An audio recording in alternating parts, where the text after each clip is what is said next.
for people to remember those states of stress, it makes it really hard to find those longer moments of connection because of the state that you're in. So you're not going to go for those long date nights. You might not have those long, deep connection moments, but how do you then have those small things frequently that are going to continue to bring you together? And sometimes those are even the smallest choices. I like to tell the story of my husband sitting down at the breakfast table. I'm reading my book and he looks out the window and he's like, and my book, Devin, was at just the good part. You know, the good part where you're like, I have to keep reading, gotta keep going. And he sits down to eat breakfast. The kids had left the table, and he looks at the window and he's like, "Ah, the grass is really growing this year." And I'm thinking, grass? We're going to talk about grass right now. So I decided to put my book down and see this as a bid for connection. And I said, yeah, tell me what you're thinking about. And then just by me asking that, we ended up having this really great 10-minute conversation about our summer plans, about some wishes we had and desires. And it was a really good chance to connect. But we need to attune to those moments and turn to our partners rather than staying on our phones, staying busy, cleaning another pile, whatever that looks like. You're listening to Breaking the Ice podcast, a podcast that I created in 2020 to connect women within the hockey world. My name's Devin Dodaro, my husband's Charlie Dodaro, and we've played literally all over the world. We have 2 kids, 2 dogs, and let's just say hockey has taken my world by storm. What I've learned is that this community and these experiences are very specific, and you should not have to go through this alone. Through this podcast, I share the tools, resources, do's, don'ts, and what's helped me along the way while continuing to learn from each and every one of you. So lace them up and tune in for episodes twice a month. And make sure to follow the page on Instagram at Breaking the Ice Pod.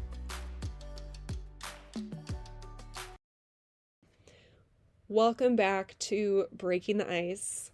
Super happy and excited that you're here today because this is such a great episode.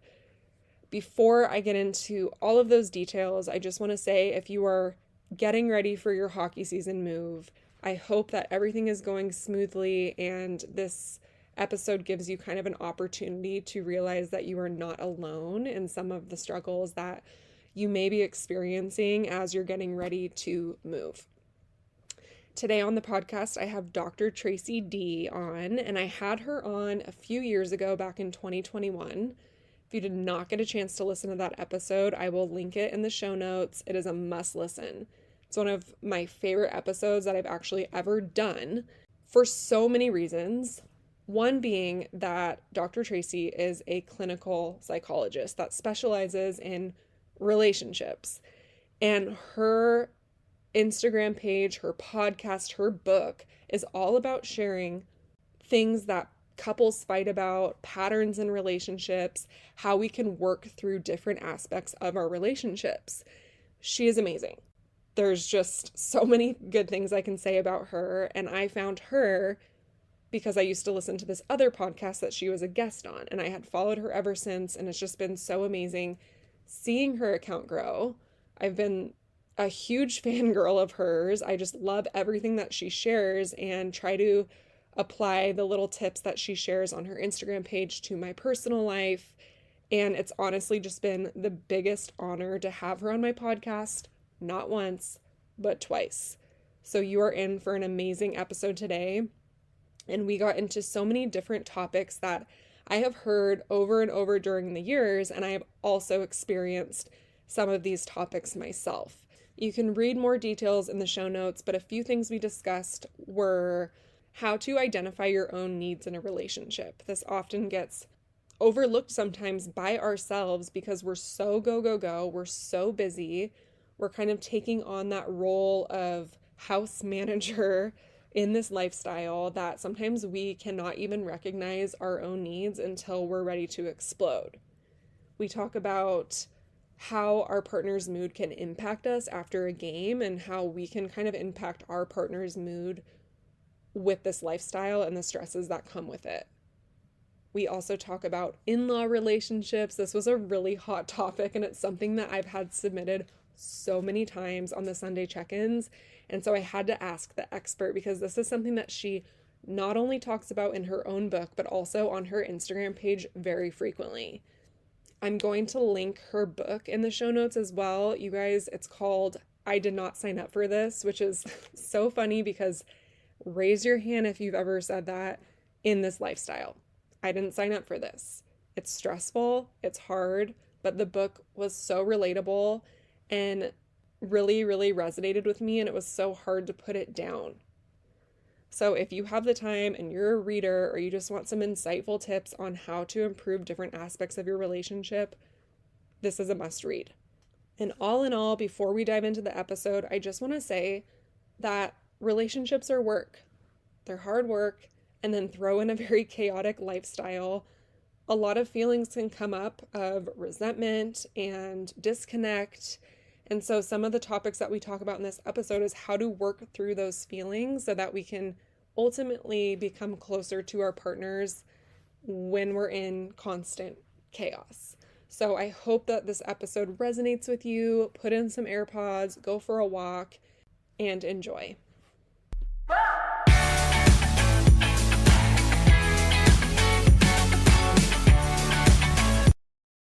Yes, I'm super excited. And thank you for being here again today for the second time. I know the first time Brittany and I just packed in as much as we could in the hour that we had with you, firing through all the questions. So I'm just super excited to have you back on the podcast today. Oh, thank you, Devin. I'm so excited to be here. And I just love the conversations that we have had before. And you and I have gone back and forth in DMs. You've shared my book. It's been such a gift to connect. And also the work that you're doing and supporting other people in their relationships and in this season. Oh, well, thank you. And we're going to talk about your book. I literally have it sitting right here next to me. And it's one of the first things I'm going to dive into. But yesterday, I actually went back and I re-listened to our episode because I wanted to just refresh myself on what we talked about. And honestly, it was one of my favorite episodes that I've ever recorded for so many reasons. And it's one of the reasons that I love following you and the work that you do. And it's because you're honest and you share about real life situations that people go through. And I think in this lifestyle, a lot of things are glamorized from the outside looking in, and people kind of think that we're just on this fun ride and, just going about our lives. And there's a lot of hardships that come with it that I feel people don't always share about. So I think that these conversations are super important and really just valuable to our community. I want to start off talking about your book. So I read this whole thing through, and you're going to laugh because each chapter, so if you're listening, each chapter, Dr. Tracy talks about a different couple, and one of the couples is you and your husband. And every chapter I was like, I don't know who I relate to more. I relate to this couple and I also relate to this couple. Like I feel like there was something I could grasp from each chapter, which I really liked. And then sometimes when I'm reading books, I go and I highlight stuff that stands out to me. And I just wanted to start off sharing just something that you wrote from your book. We are really good at going from one task to the next without acknowledging the impact each task has on us. We wouldn't let our cell phone battery drain to 10% before jumping into a big meeting. We plug it in multiple times a day, but we often let our own energy battery drain to empty. Recharging can be as small as 5-minute activity, grabbing a tea, putting your feet up against the wall while laying on your back, or taking 10 slow, deep belly breaths. Whew. And for me, I was like, this is our lifestyle. Like we're go, we're go, we're go. It's constant chaos. And I think something that can come up a lot is resentment, which we talked about in our previous episode, but I kind of wanted to get into that just a little bit more. And I'll speak about myself, for example, but sometimes I feel like I can't even identify what I need in certain moments when I'm in this chaotic lifestyle all the time. So I guess I kind of wanted to start off just asking you, how can you identify what your needs are when you're kind of in this place of like emotional distress very frequently? Yeah, it's such a good question. It's in that sense of this go, go, go, that way of being actually stops us from being able to tune into what it is that we need, what it is that we're feeling in our bodies, what's showing up moment to moment. And anytime, for many people, what our habit now is anytime we have this urge of something, maybe the need shows up, but then we grab our phones and then we get distracted. So we're constantly being pulled away from tuning into ourselves. Instead, we're focusing so much on tuning outward. And so when it comes to identifying needs, I break it down sometimes to the most simplest exercise, which is as you're listening right now, check in with your body. How's your stomach? Is it empty? Is it gurgling? How's your bladder? Is it full? Do you need to use the washroom? Is there tension anywhere? You can tune into your jaw. What does that feel like in your jaw? Are you squeezing? Are you clenching? Or are your shoulders up around your ears? And so we can start to slowly tune into our bodies over time, and we can do it multiple times a day. And that is one of the best ways to start with tuning into what do I need in this moment? Because then we start to get really big, which is then, well, what do I need in my relationship? What do I need in my family? What do I need in life? And those are such big questions that if we don't even meet our needs in this moment, it makes it so much harder to go to the bigger things. And resentment, I talk about as being a signal that basically two things are happening.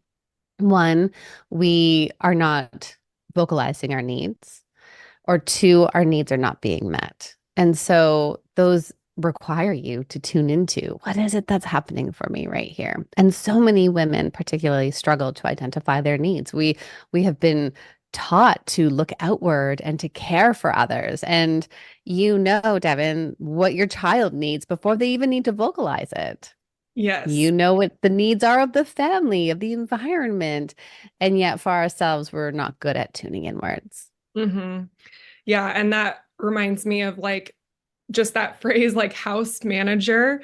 I think a lot of us have to step into that role because our significant other is so busy that we have to take on a lot of that burden of, Yeah. picking up the house and taking over with the kids. And, the guys leaving for multiple days, sometimes weeks at a time, and coming back and they're exhausted and we're exhausted. And it's kind of sometimes hard to meet in the middle. And it's kind of like that game of like who's more tired.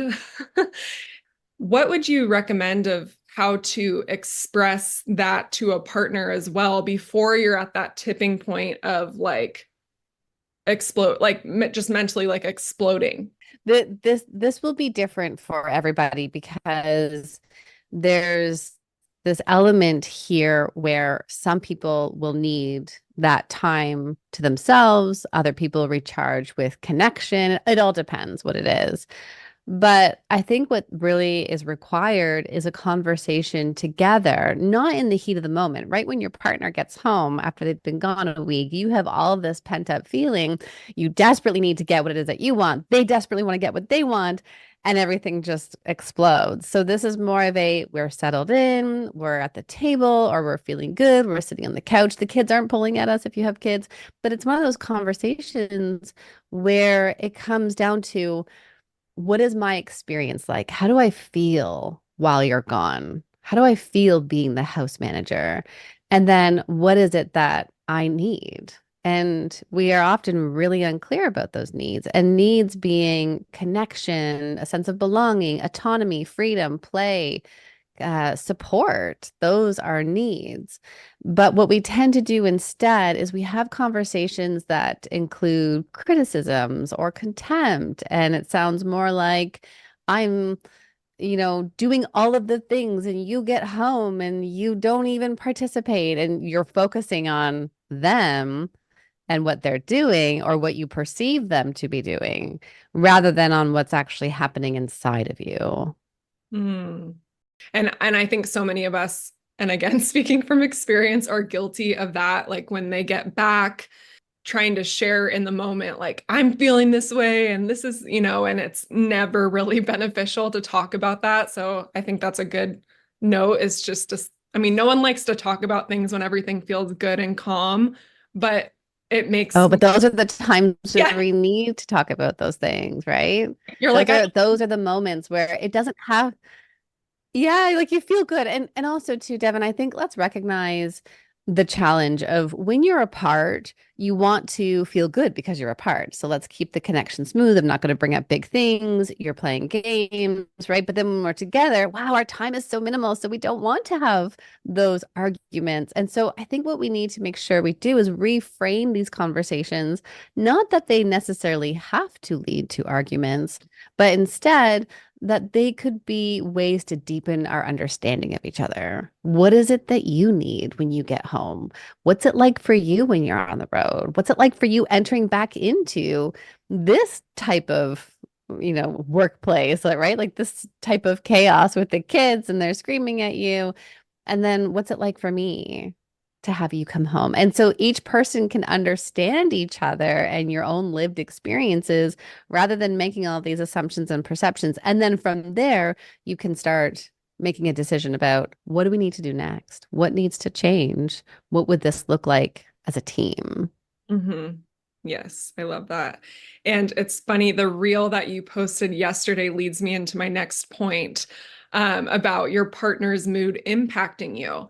And this is so, the word pertinent to our lifestyle, because our husbands come home and sometimes they're tired, or if they have a bad game or something happened at the rink. And it made me just think about how that can impact the family dynamic. So I just wanted you to share just about your reel yesterday and how Yeah. and why the moods can impact. And I think also on the flip side, just as women living away from home, our moods can impact our partners just as much, right? And sometimes when you get into that space, it's kind of hard to get out of that negative spiral, which is normal, I think, but also what are some ways we can cope with that? Yeah, let's normalize that. The when we are bonded and connected together with someone else, we do feel what they're experiencing. And on another level to that, then, Devin, what we do is we then personalize it or we internalize it and make it about ourselves. And that can sometimes, often, come from our early childhood experiences. What did others do when they were upset? What were their expectations of you and your feelings? How did you learn to be the good girl or the good wife?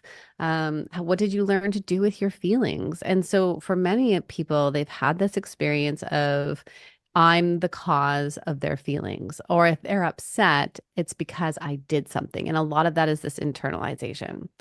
And it's a defense mechanism. It's a way of protecting ourselves and saying, okay, I did something bad here. Now I can be on high alert and I can watch for something or I can ask. And by doing that, I can make sure our connection stays strong. And again, if we connect that to our childhood, our goal as children is to stay connected to our caregivers because they are providing shelter, food, and the only love and support that we have at that time. But now into adulthood, it's different. And we have different resources and tools within ourselves to look after ourselves in those hard moments. So, partners, you're going to be in a bad mood. How normal it is, right? We don't want to say, and we wouldn't say to our children, well, maybe some people might, but you know, and actually I'll use this story. I remember one of my little ones would wake up and they were just a grumpy bear. And it was just their disposition. And I use they there intentionally so that I protect their privacy because I have one boy and one girl. So I want to Yeah. give them a little bit of privacy in the stories I tell. So they would come out of the room grumpy, flop on the chair, and I had this internal desire to cheer them up. Be happy. Why are you upset? You don't need to be grumpy. You're starting the day. Don't start the day this way. It took me some time to also recognize that this was my own messaging growing up, that the state of the house they want, my parents wanted it to be good and that's a whole other story. But so in a sense then being able to acknowledge that other people have their emotional experiences and it's separate from us. And it wasn't my job to say to my child, just be happy. Instead, my job was to make a space where they could freely express their emotions. So we wouldn't say to our child, Don't be grumpy. You can't wake up grumpy. You can't come home from school expressing your hard day. We want that from our children. And so with our partners, we also want them to feel like they can do that. And so the key here though is to build that depersonalization. And I'm pushing my hand away. It's like building this, you might imagine like a gate, the gate closes or a glass wall, and you practice depersonalizing. This isn't about me. It's only about me when they tell me it's about me. And maybe I give myself a rule. I only ask once. Hey, is there something I did that you're upset with? No? Okay, just checking in. What do you need? How can I support you? And it's the same with the flip side, so that if you're having a hard day and your partner is saying, well, I'm even thinking of your context, Evan, your husband gets home and they're like, well, I'm never home. And so you're going to be grumpy when I'm home. No, this isn't about you. I'm having my own moment and we're good. And I'm still experiencing something that has nothing to do with you. Mhm. Yeah. And I think in relationships too, the other person kind of wants to help solve the problem, like help fix it, Right. because sitting in those feelings can be uncomfortable. Even if you know and can recognize it's not about you, it's like, wait, but this isn't like how I wanted to spend the day, or you just want to fix it so that everything is all good. But what would you say is the best way to like support someone in their feelings? And again, I don't want to stereotype, but men often have the tendency to shut down when they feel that way. And I think it's hard as women because we want that connection. And when the guy shuts down, it's like, wait, it kind of makes you feel like on the outs. In some ways, so if we think of how do people regulate their feelings, is this so perhaps what you're saying is your husband would be more of a self-regulator. So we do know that men learn to internalize their emotions. Societal messaging teaches them that. And then they are extreme self-regulators. They know how to do this on their own instead of being more of the co-regulator where I'm going to vocalize and talk to you and I'll feel better afterwards. So in some ways there needs to be a both end that yes, I can appreciate that this is something that you're struggling with, and when you share with me, and we can find a way of how to do that together, when you share with me, that helps me to feel closer to you and it helps me to understand what's happening for you. Does that Mhm. make sense? Yeah. Yeah, it's almost like how do we get to a place where I can be a witness to what you're experiencing and then we can do this together. Sorry, Devin, the connection with the delay is just Oh, throwing me shoot. off. That's okay. We're going forward with it. We're going forward. Okay, okay. So the question is when your husband is a self-regulator and they're in a bad mood. Mhm. So on one hand, we want to give them space that they need. So your husband might say, maybe they can vocalize, "Hey, I need space in these moments. This is one of those times something hard happened. I'm not ready to tell you about it." And I think letting us know where you're at is a really helpful tool. And that could be something that you agree upon. But you might also then find ways of how can you then cross that bridge. And I use analogies a lot in the work that I do, but the bridge of connection to then being able to share. So is it about going for a walk? Is it about doing dishes side by side and he opens up about what's happened? Is it about him sending you a text or what other things might be? But there's also this element too of then our husbands needing to do the work to learn how to open up and share these things because it's an important part of a healthy, connected relationship. Yeah. And I have like a side question, but have you studied much about like masculine and feminine energies? I wouldn't want to speak out of my expertise, but so I've Okay. done a little bit of reading. So tell me what you're thinking. I'm curious. Well, I'm an anxious person, and I feel like when I feel anxious and out of control, I step more into my like masculine energy instead of like my feminine energy. And then that almost just makes him shut down even more in those moments where maybe he needs to like have that softness and that more feminine energy. So I was just wondering if you had any like insight onto that, because I think it's really interesting. I'm just starting to kind of learn about that and noticing things about like myself that I'm like, oh, like The caregiving and soft role. I remember working with a client and she had really wanted to step out of that masculine energy more into the feminine. And she said, if I go to him and he's having a hard time, that's me leading, which means I'm stepping into my masculine part. And we had reframed it as the way in which you go to him might be more of into that caregiving position. So initiating a conversation doesn't necessarily mean that you are in the masculine space, but it's more of the what am I trying to get out of this? So you mentioned control because I'm feeling anxious. And so if you're trying to direct the conversation, then that definitely feels more like that kind of masculine part. But if you were able to do more of that self-soothing through the anxiety of, we are good. This is what happens. I know we have a strong connection. I know we're okay. This is about his stuff. I'm okay. We're okay, right? So you're doing a lot of that internalization around being okay and connected, and then being able to go to him with that nurturing, soft, not having the outcome already determined of how are things going. Right. Definitely.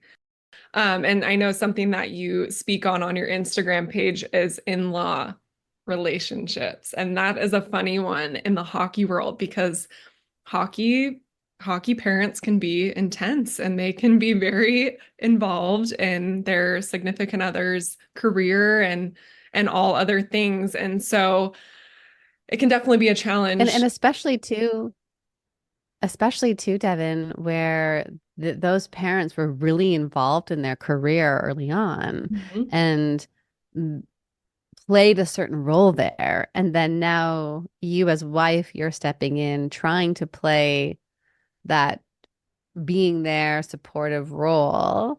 And there's a little bit of that there could be tension between.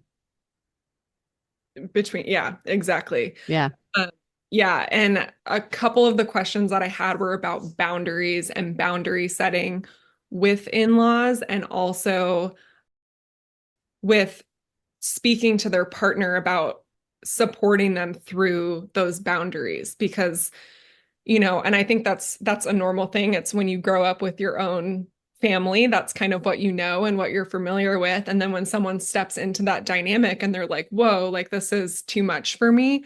I think, and I know you've spoken about that in your book. How can people set boundaries with their spouse and with their in-laws in these kind of situations? Do you have an example? It's such a big question. We could have done a whole session on just that, I but know. Well, is there an example? my friend said, because I asked her yesterday for this topic, but she was like, he's way too involved in his hockey career, still trying to coach him and texting her every single game about what he's doing wrong. She said that's pretty specific. And then the other one was, my in-laws show no support for us when we're gone. They never come to visit. We basically become non-existent for holidays, birthdays. Yeah, just kind of out of sight, out of mind, but yeah, those are like the two things that she said. I don't know if that Okay. gives you more of a, Yes. does that help? Okay.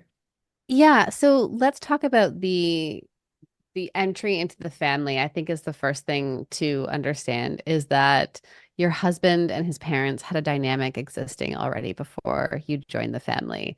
And it's difficult because in heterosexual relationships, we tend to see women being able to set more boundaries with their family and from a much earlier age compared to men. Men tend to shut down and avoid setting boundaries. And clinically, I see this in couples where they are struggling with the boundaries because she learned to set boundaries early on and he couldn't do it with his family. And I tend to see men around when they get married or when they have kids, then they start to set boundaries with families members, and then there's more conflict, or they're struggling to set boundaries with their family members, and that's where the conflict in the relationship happens. And really, Devin, this is where couples struggle is they're not on the same page and they don't have the tools and skills to approach family members, and it's so difficult. So conflict is so common in this dynamic. Let me normalize that. But I think what's important to understand is one of the best things to protect your relationship is for him, your husband, to set boundaries with his family and for you to set boundaries with your family. This and also the way we do it. So we don't want your husband to go to his parents and say, well, Devin doesn't want to do Sunday night dinners. Devin doesn't want you to text right? So we're not doing that because that then we enter into blaming and scapegoating, and then you become the bad guy. Put that in air quotes, right? We just don't want that. We want it to really be protecting you as a new family, the relationship together. It's a we conversation. So your husband then goes to his family and says, we aren't available for Sunday night dinners. We want this to happen, et cetera, et cetera. So let's think about the texting one. So if you're getting texts from your in-laws and it's not feeling good, it's going to depend on who that person is, the type of relationship you have with them, and the type of relationship you want to have. So, for example, some people are going to approach this differently if the in-laws are caring for your children. I know that adds a different layer, or you are spending the summer at their cottage, etc. So one way might be not responding to those kinds of texts. Or it might be about then your husband saying to his dad, hey, I don't want you to text my wife about the game.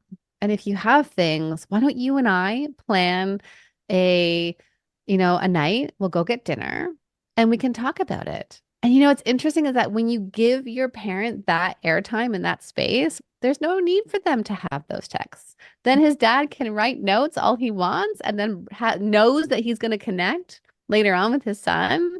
That's them nurturing their relationship.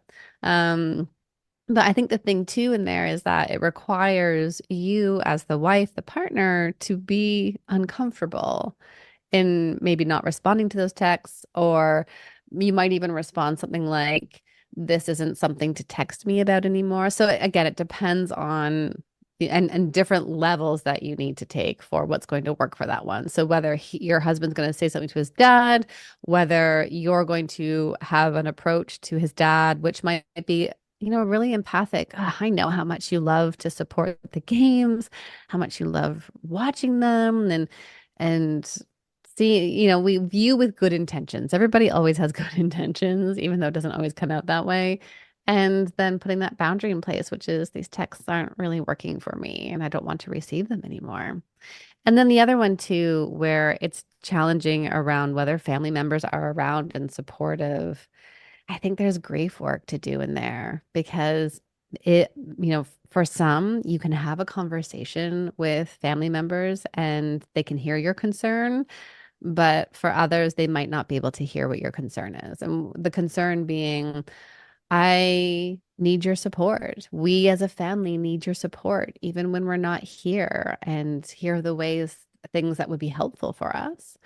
But other times I know people have to do a bit more grief work around this because when we marry a family, we hope we're getting two supportive parents or another supportive female figure, and we might not. And so we have to grieve that hoped for family.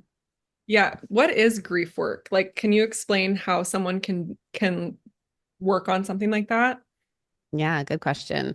That takes acknowledgement. You might feel, so if we think of even stages of grief, we can think of things like denial, depression, anger. You might have a range of emotions, sadness, and then we come to a place of acceptance. But we can't accept something until we first acknowledge the feelings that come beforehand, which is let yourself be angry that you're not getting what you had hoped to get. You might write a letter to them, not send it.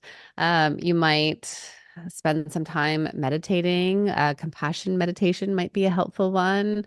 But usually that journaling is a really good exercise to help write out. And by writing out, it's helping you to process the emotions that show up with it.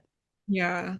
Yeah, that's a good idea. I love the writing a note, and then I do that with text sometimes too. Like if I'm feeling like this pent up emotion, I like will write something out in my notes. But I think something that's funny too about like just social media in this day and age is that like people feel like they um know a lot more about us than they do. And I think that can also be true for in-law relationships, where people feel like they know what's going on with you and in particular your kids, feeling like that they have that insider knowledge just from a picture that you post and feeling like that's their kind of form of checking. It's almost this like false connection, right? It Yes. it um it feeds their own insecurity of, do I know my children and grandchildren? Oh, I see that picture. Okay, yes, I do. It's this like false way of building a connection. Yeah, boundaries are funny, especially when kids come into the mix with that. I that quote I like, I think it's like, you're not responsible for the way that people perceive the boundary that you set. And I'm a yoga teacher and I was teaching a class, and before class these um grandmas were kind of talking and they were saying, "Oh, so and so, their daughter-in-law didn't let them see the baby for over a month." And they were thinking, "What the heck? That is so selfish." And they were talking about it to each other. And I just thought it was so interesting just as a young mom. And I was just kind of like, good for her, because she was able to set that boundary and like what she needed in that moment, which is hard to do. Especially, because you feel that pressure and you want to please your family members. But I was like, dang, you go, girl. Because I could relate to that sense of just wanting your privacy and wanting to keep that moment close to yourself. And let's even reframe that wanting to please our family members, because I think we are waking up, we as this generation right now, and we're saying we don't want to keep pleasing everybody else. Pleasing others costs us. And this is so different from our parents' generation.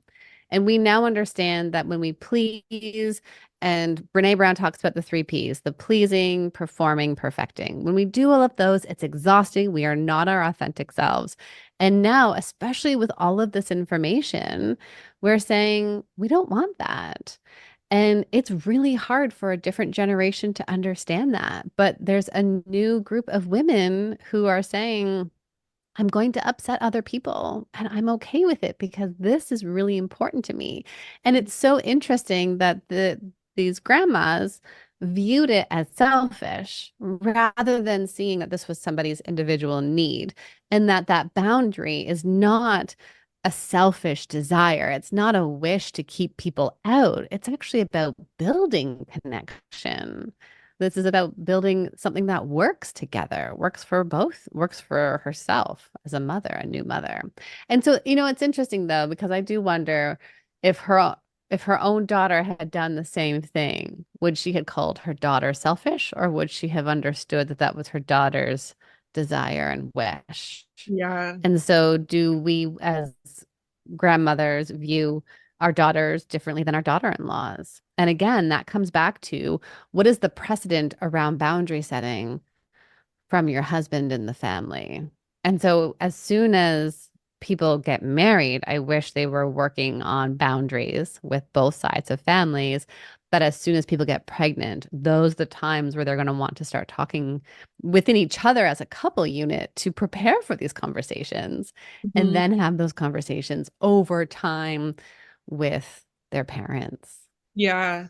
And what are some ways too, I think, and this just makes me think of like birth and giving birth away from home, which many of us do. I would say 75% of us are having babies not in our home state or country even. And how can we set those boundaries in terms of birth? Because birth is like an exciting time, like babies bring people together. And like completely understand that feeling. I'm sure when my 3-year-old son has a child one day, I'm gonna be like, I'm coming right now. I'm gonna be that mother-in-law.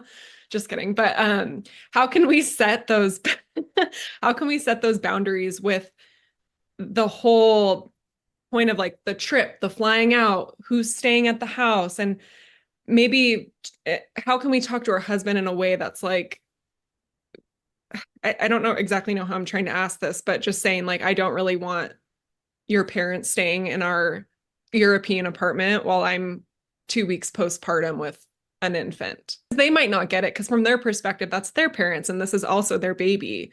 Yeah. And I think putting mom and baby at the front of this conversation is so important. And that really is about mom healing. And so if dad needs that social connection, that might be about going outside of that small apartment and not having people live in. It might be finding areas of flexibility.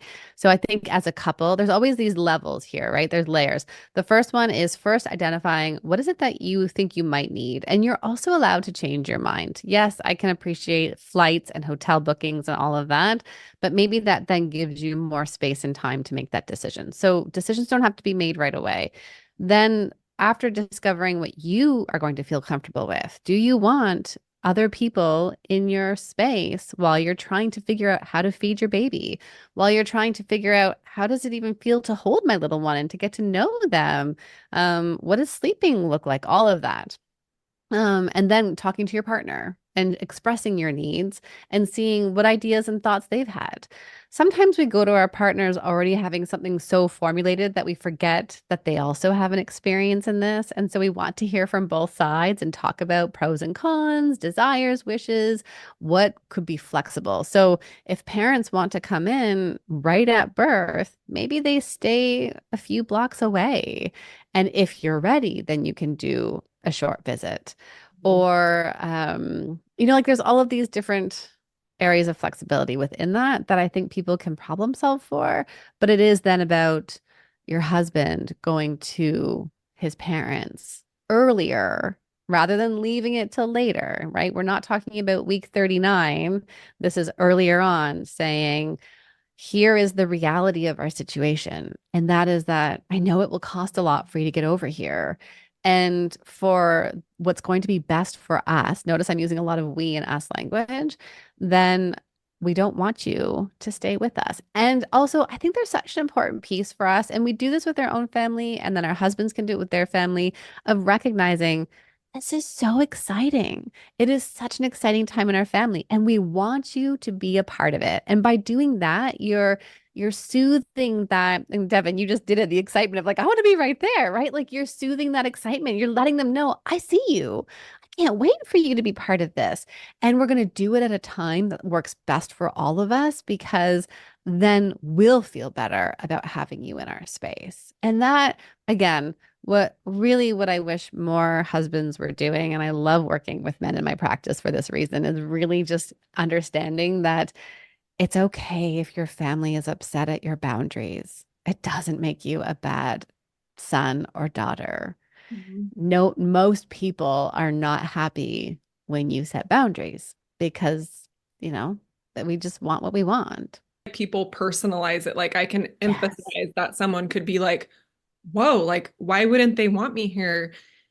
Do maybe we're not as close as I thought we were, or this or that. But the truth of the matter is, you really don't know what it's going to be like until you go through it. And I think a lot of people think that they'll be fine with people staying with them until the time comes, and then they realize I probably should not have agreed to this. Being able to pause with when the question is asked to come out to visit with like the parents, and just being like, we'll talk about it and get back to you. Like you don't have to give them an answer right away of course you can stay at our home for as long as you want, like just pause. So, That's a really important piece for people to know and also for your husband to know is that when something is asked, you don't have to have an answer right away.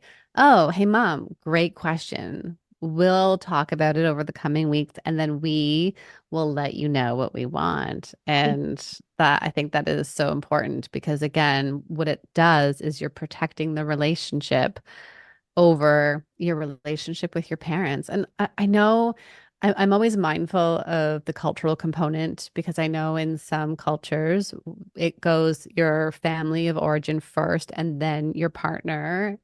And so I'm mindful of that. And what's more important, I think, is in a relationship.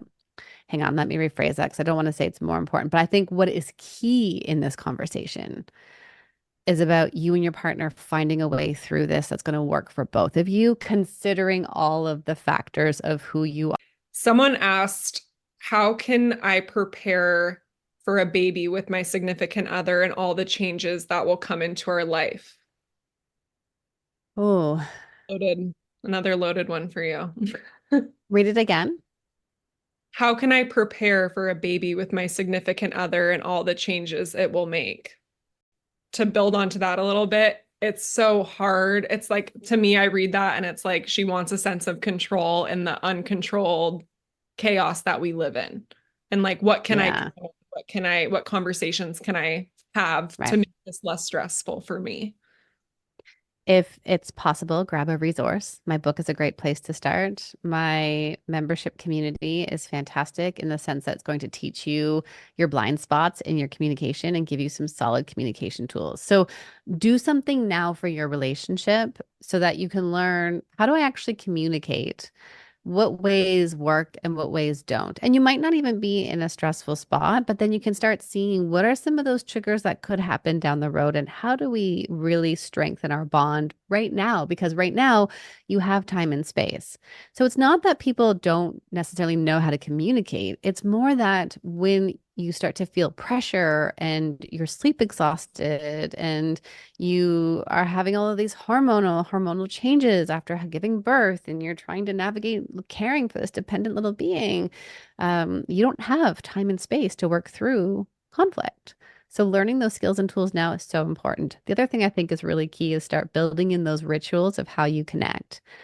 This theme came up recently in my community around just not having enough time together. And it's not that they don't want it, they want it, but they just literally are pulled so far apart with the kids that they don't have time for their relationship. And it's about being a team, finding that sense that we're in this together and we want to change this down the road. And what are those small things that we can do right now that are going to be enough for us, which is, maybe every night, instead of turning to our phones, take 5 minutes to talk about what was the worst part of the day? What were the highs of the day? What's something that you appreciate about each other? And then those rituals of connection being greeting each other at the door, making sure you turn towards each other when you wake up instead of turning towards your phone, pouring each other coffee, sending those nice texts, right? Like those are some of those things that you can do now so that you start building that. And then talking about, and I think this one's really important, Deb, and I wish all couples had this kind of conversation. What are the signs that you need support after giving birth for both of you? Is it that you're more tearful? Is it that you keep having these downward spirals of the worst case scenario and you can't get out of it? How will you, like, what is it that you will need in that time? Do you need your partner to then find a therapist and get you a therapist? Do you need your partner to say, okay, tonight you go and sleep and I'll take over all of the feedings? Just some sort of plan around what does that look like for you? And then also for men, we know that men are also affected by postpartum depression. What does that look like for them? Are they more angry? Are they more frustrated? Could you talk about what signs they might be exhibiting? And it's hard to know beforehand, but it could be helpful to just say, like, if I notice that you're more frustrated and angry, how can I tell you that I'm noticing this? Yes. And I want to go back to something you said about just what you were talking about in your member community about that feeling of feeling like you don't have enough time to connect, which is funny because that was actually like the last thing I wanted to talk about before we talk about your book too. Um, is this time of year is very stressful for a lot of people. And I always do these Sunday community check-ins where people share about what's going on with them and it's always anonymous, but something that like comes up is just that feeling of like disconnect and stress and just there's so much that goes into making these major moves for the hockey season. And I for one, sharing again from personal experiences, like it's almost like clockwork every year this month before we move, we just feel very disconnected from each other. And it's funny because we were talking about it the other day, and he's like, I feel like this happens every time before we leave. And I'm like, yeah, you're so right. It does. Because I feel like we're just kind of chickens with our heads cut off, just going through the motions and checking off the to-do list before like this major move. And so I love, all of the tips that you share on your Instagram page because they're it's almost like it's just little things that you can do that are actually the big things. So I guess it's not really a question. It's more of just like a statement of that's really Yeah. helpful to me to read those little things like, oh, I could do this better. I could, this little minor thing could really then make him do something really minor that makes me feel like, oh, he's thinking about me. Yeah. So touching into those ways of expressing appreciation and gratitude towards each other. You can also talk about dreams for the future. Like, what will it look like together? Do you have any thoughts? Do you have any worries? And just having these micro touch points. And when you're in these, here's the other thing. If let's use this analogy, thinking of our bodies. So when we are overwhelmed and stressed, our nervous systems are in a state of fight or flight. The state of fight or flight is that sympathetic part of our nervous system. It's like opening the door rather. You open the door and a bear is standing at your front door. You don't say to the bear, hang on, I'm going to go connect with my partner. We're going to have a little, we're going to have a nice chat and go for a long date night, and then I'll deal with you, bear. Thanks for showing up on my door. We don't do that. Instead, we run because it's danger and your brain appraises fear, threat. You got to get out of there. So when we're in that state, for people to remember those states of stress, it makes it really hard to find those longer moments of connection because of the state that you're in.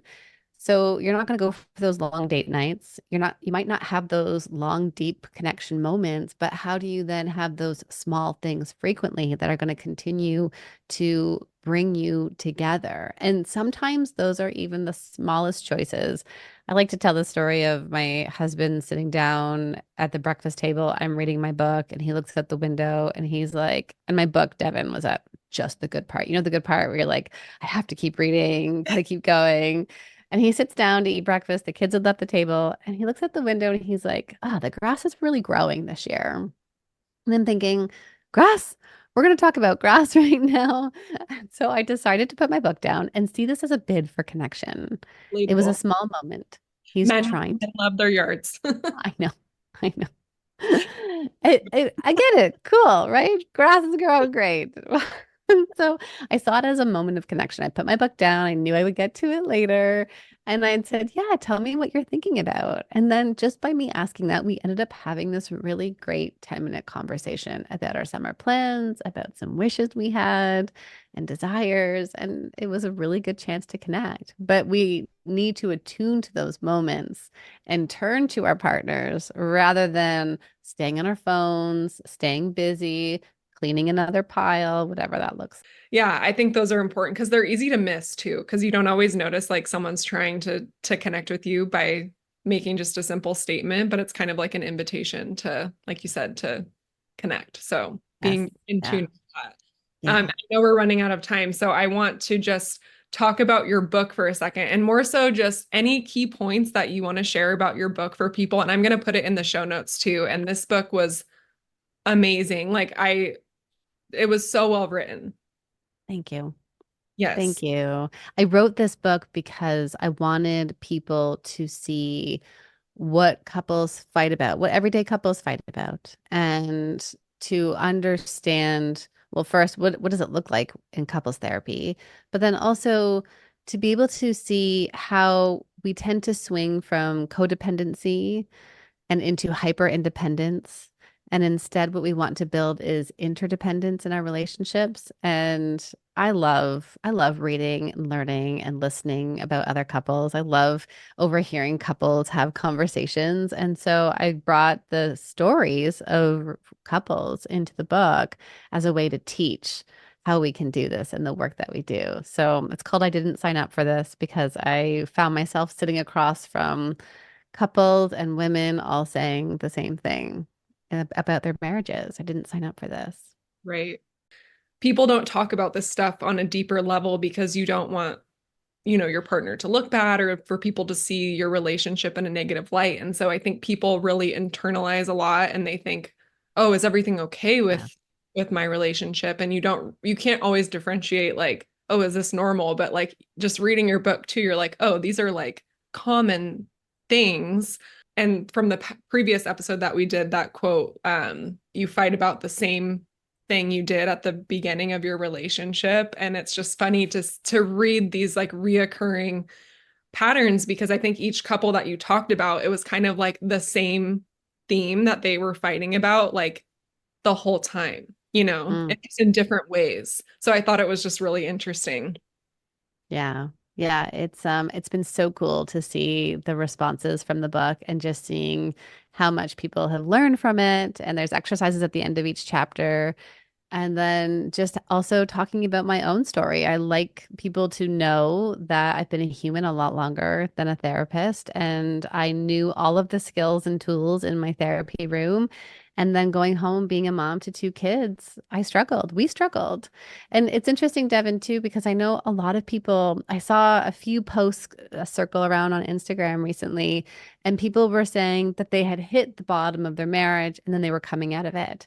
And so a lot of people don't talk about their relationships when they are in the bottom of it. It's too hard or it feels too messy or it comes with so much shame attached with it.